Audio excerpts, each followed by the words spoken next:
ഷോക്കേറ്റ് വെള്ളത്തിൽ വീണ് മരണത്തെ മുഖാമുഖം കണ്ട വിദ്യാർത്ഥിയെ സ്വന്തം ജീവൻ പണയപ്പെടുത്തി രക്ഷപ്പെടുത്തിയ യുവാവിന്റെ പ്രവൃത്തിക്ക് സോഷ്യൽ മീഡിയയിൽ അഭിനന്ദന പ്രവാഹം. തമിഴ്നാട്ടിലെ ചെന്നൈ അരുമ്പക്കത്താണ് ഈ സംഭവം.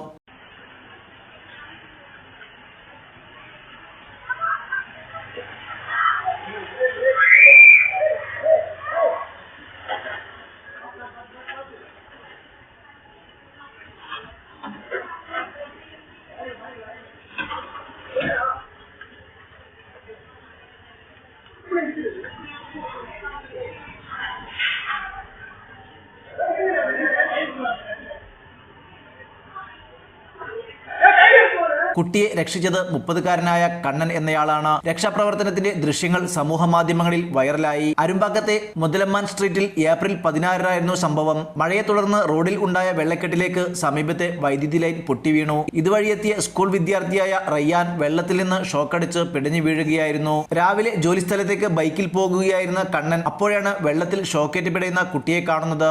വെള്ളക്കെട്ടിലേക്ക് ബൈക്ക് ഓടിച്ചെത്തിയ കണ്ണന് പക്ഷേ കുട്ടിക്ക് അടുത്തേക്ക് എത്താനായില്ല. വെള്ളത്തിലൂടെ വൈദ്യുതി പ്രവഹിക്കുന്നുണ്ടായിരുന്നു. എന്നാൽ സ്വന്തം ജീവൻ പണയപ്പെടുത്തി ഒരു സൈഡിലൂടെ കുട്ടിക്കരികിലെത്തിയ കണ്ണൻ കുട്ടിയെ വലിച്ച് കരയിലേക്ക് കയറ്റുകയായിരുന്നു. ആശുപത്രിയിൽ പ്രവേശിപ്പിച്ച കുട്ടിയുടെ ആരോഗ്യനില തൃപ്തികരമാണ്. കണ്ണന് വിവിധ മേഖലകളിൽ നിന്ന് അഭിനന്ദന പ്രവാഹമാണ് ലഭിക്കുന്നത്. എല്ലാവരുടെയും ജീവന് ഒരേ വിലയാണെന്നും അതാണ് സ്വന്തം സുരക്ഷ പോലും നോക്കാതെ കുട്ടിയെ രക്ഷപ്പെടുത്താൻ ഇറങ്ങിയതെന്നും കണ്ണൻ പറയുന്നു. News desk news 99. 35 വർഷത്തെ വിശ്വസ്ത പാരമ്പര്യവുമായി എന്നും എപ്പോഴും കൂടെയുണ്ടെന്ന വിശ്വാസം. Basith wedding mall, Basith arcade, Poongottukulam, Tirur.